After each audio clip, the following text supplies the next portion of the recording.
will be talking about Taiwan for issues in Southeast Asia. My name is Gerard D'Alessio, and here is the presentation.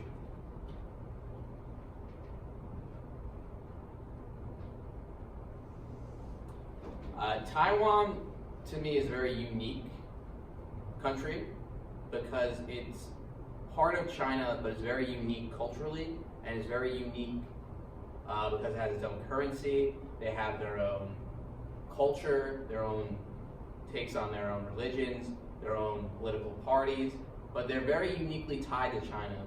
And I believe by you watching this presentation, you will learn more about Taiwan's relationship with China than anything else, because it's very, very interesting, and I found that to be the most interesting part of this whole presentation. So Taiwan is a country is an island off the coast of mainland China. In the beginning, Taiwan was part of China. It was part of China in the beginning until Japan came in and took over China. And this was the case until 1945, when the US took Taiwan from Japan and gave it back to China. But China was in the middle of a civil war, so a lot of things had to be put on hold when it came to that. And a lot of their works and a lot of their imperial artifacts went right back to Taiwan from Beijing. In 1950, the Industrial Revolution happened in Taiwan, just like where it happened in a lot of other countries earlier in the millennium. But they still use technology today to keep their stuff together. Shambu Bang won the presidential election, which ended the Konobang reign, and the Kuomintang reign was the original political party in Taiwan, and is the Taiwan Nationals Party, which was part of the civil war, which was between the Kuomintang regime, which was going against the communist China, which then later took over China, and the Kuomintang moved to Taiwan. And that's why Taiwan believes that they have a right to be China. So they think of themselves as China.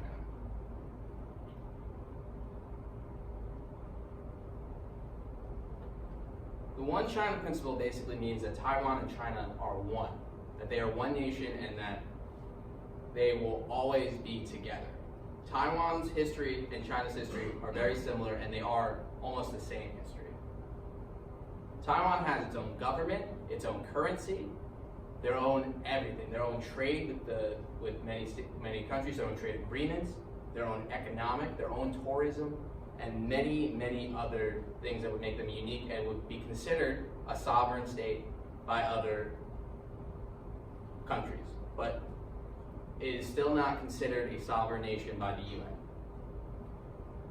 Taiwan considers itself China, and it considers itself the Republic of China, as China considers itself the People's Republic.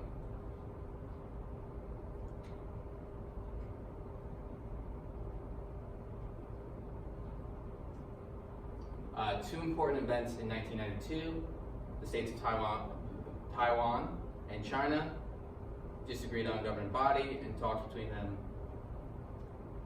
kind of stifled, and they started to disagree. Taiwan has very different politics from where China is. Basically, China is a fascist government, and Taiwan is a more nationalistic, progressive Democrat state today. So they're almost on two. We have a very progressive and a very fascist state. So they don't get along very well. And the reason why they continue to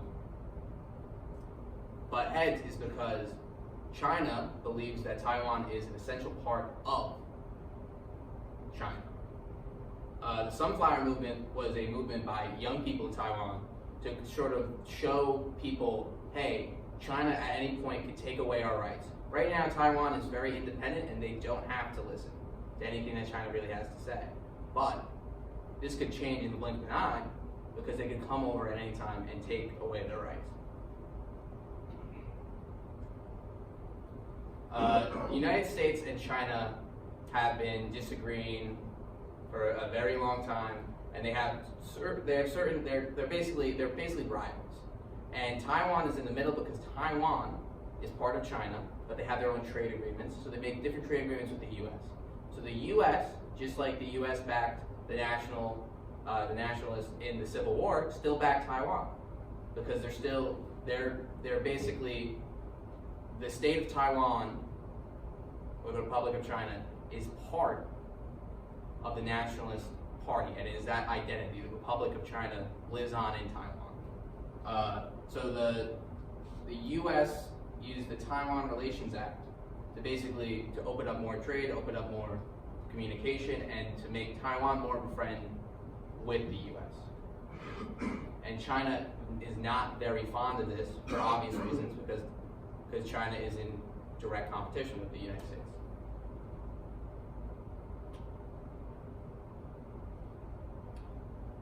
There's many different social issues that Taiwan has. Taiwan has much of the same issues that China would have, where it comes to just a very class-based society, which you can say a lot about a lot of the Southeast Asian countries. Money means power in Taiwan, and the more money you have is the more power that you have in there. And because of the way that their economy is growing, but the wages aren't, is the reason why Taiwan has moved to a more progressive government. From there, they used to have a one-party government, which was a government where one party had all the power. But then in the 90s, they were able to have more parties, and the Democratic Party now today runs their house and is their president. And now they even have a female president, which is a very big deal, because that just opens up more rights to women in Taiwan that they wouldn't regularly have, because a lot of their land disagreements, a lot of that type of stuff is controlled by men and people with power. But now they're trying to bring a new age, a new progressive age to Taiwan, and hopefully they plan to just change their education system and bring the wages to a place where they think is livable, which is very relatable to how people in the U.S. feel to that. Taiwan's major exports are computers, and they want to focus on making computers their identity and keep up with their tourism. Huge tourism industry in Taiwan.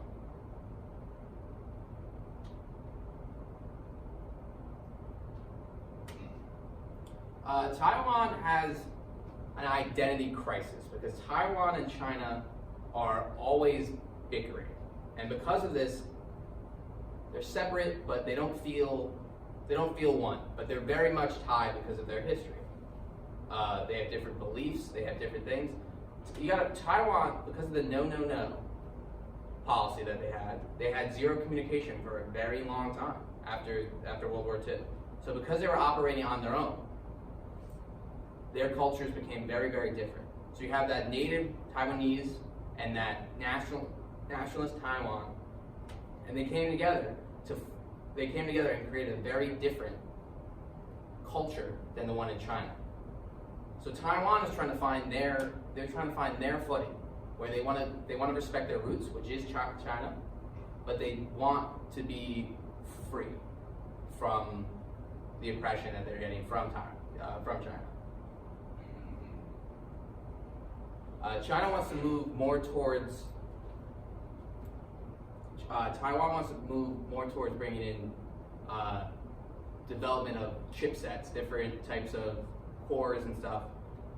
They want to compete with companies like Intel and Chinese companies that also create processors and motherboards.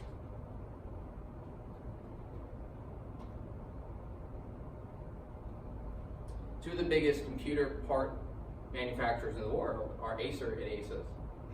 They are big computer manufacturers, and they are a huge export of Taiwan. Tourism is the second most huge part of their economy. Taiwan is a beautiful place for people to come and visit, and is very welcoming to people of all different cultures.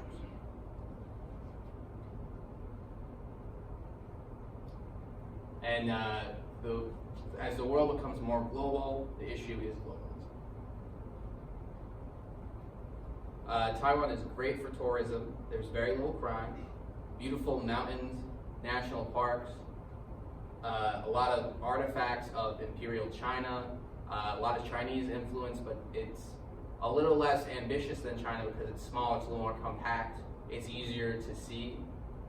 Sort of like basically taking China, adding the Taiwanese influence, and making it sort of like a theme park. Because of the agreements that the U.S. has, a lot of U.S. citizens go there to experience a Far East experience. They have delicious food, it's very cheap to travel there, and because of the agreements that we have and the relationship that we have in Taiwan, it's a great place to visit. Great for a college student. Okay. So day one of my trip, I will be leaving from Newark Airport. That is a short drive from my house in North Jersey. It will have a layover in San Francisco, and it will cost a little over $1,500 for a round trip. Not too bad in comparison to other Far East countries like Japan.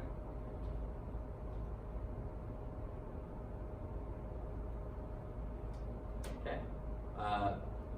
I will be staying at the Royal Nikko Tepai, and the reason why I want to stay there is because, first of all, it's very cheap, and because of that, Taipei is also the capital of Taiwan, and there's a lot of interesting landmarks like National Museum and other museums that make it very, very convenient for a tourist to see a lot of Taiwan in a very easy way.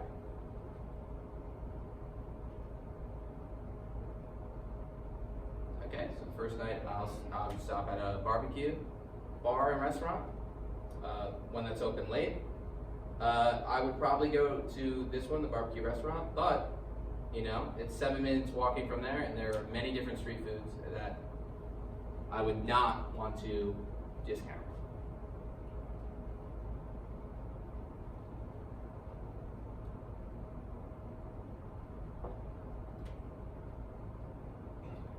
All right, Chiang Kai-shek Memorial Hall, now known as Liberty Square, is a great, great spot. It has a lot of history for Taiwan.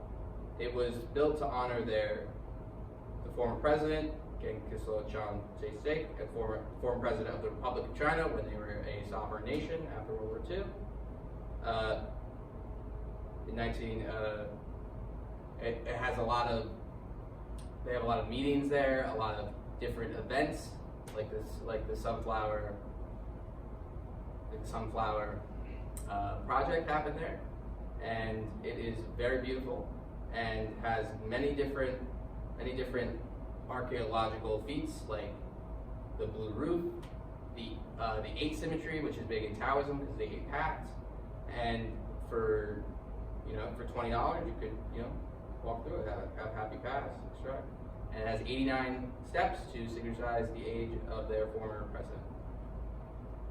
I think that this is one of the most important places to see in Taiwan.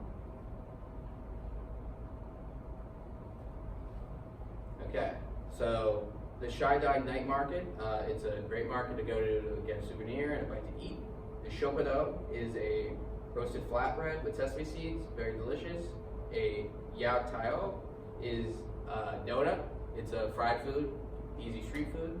Xiao Zhangbling, which is like a pancake, very delicious. Western food there costs more money because obviously they have to import it, and honestly, that kind of forces you to try the cuisine of Taiwan.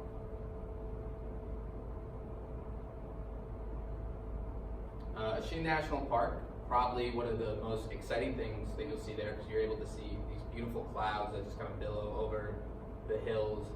They're fog, but they look like clouds. Very, very, very beautiful.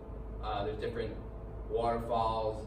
You can go, you get a cup of tea. There's hiking. It's a very beautiful place. You walk through there. A lot of bridges. A lot of really great places to see. Hoshin Temple of Makai is a very, very old temple, one of the oldest in Taiwan. Taiwan has a lot of old temples from ancient China. This dates back to 1938. Very old, very beautiful. It was built during the Qing rule in honor of Berlin. Great place of worship. Many different religions are worshipped there, including Buddhism and Taoism and different sects of it. Very beautiful, as you can see, very beautiful hall. You see a lot of Chinese influence on the roof and the beautiful gold.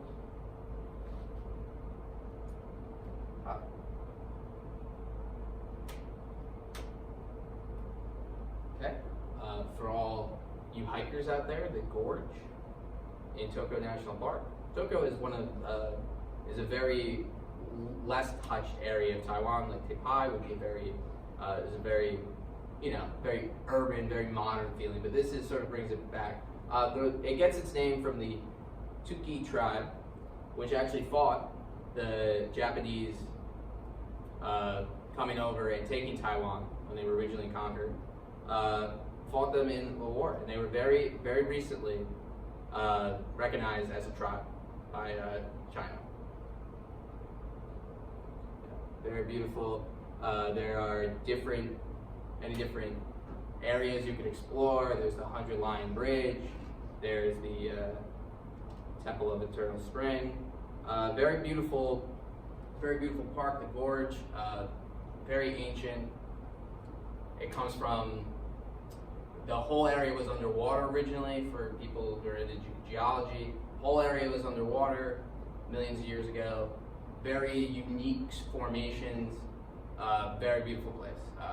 But the restaurant that I want to eat at is a little bit pricey, but for such a beautiful location, I think it's more than worth it. All right, so on May 7th, I went to Taipei 101, which is in Taipei. I took a bus. One of the tallest skyscrapers in the world. It's 108 meters. It is a green skyscraper, which was very cool to me, being an environmental science major.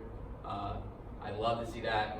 I like to study buildings like this because I'm into planning and GIS, and I think that this place it could withstand a tsunami, earthquakes, there's many different issues living in the Pacific Rim with tsunamis and earthquakes. It's just one of those incredible buildings. Green. I love to go on the elevator. It's very fast, and it's very enjoyable. Taipei 101. If you're staying in the city, there's no reason not to go there. It's not very expensive. Great New Year's celebration, and it's just really just an incredible thing. It's inspired by a bamboo shoot, a green building with a bamboo shoot, very fun design. I'm always going to want to see something like that. The National Palace Museum. This was originally in Beijing, but during the Civil War, they moved it to Taiwan to protect it, which is very important. A lot of artifacts there you're only going to be able to see there. They have very strict rules when it comes to photography, and because of that, they don't really like tourists taking any photos. So you're going to see stuff that you're never going to see anywhere else. Very unique stuff. Imperial China at its finest. Some of the great stuff.